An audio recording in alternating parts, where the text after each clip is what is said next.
अस्सलाम वालेकुम वरहमतुल्लाह। आज़मुदा वजीफ़ा के नाज़रीन, हम आज आपको बताएंगे सर्दी से बचने का वजीफ़ा और सर्दी से बचने का तरीक़ा। नाज़रीन, आप ये देख रहे हैं कि शदीद सर्दी का मौसम है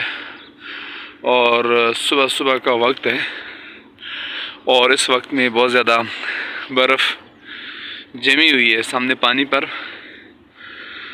और लोग स्कूल जाने के लिए बच्चों को लेकर जा रहे हैं और बच्चों के चेहरों को सही तरह से लपेटा हुआ है। और इसी तरह जब आप भी बाइक पे जाएं या अपने काम से जाएं तो कोशिश करेंगे आप बिल्कुल अपने चेहरे को, सर को ढांप कर जाएं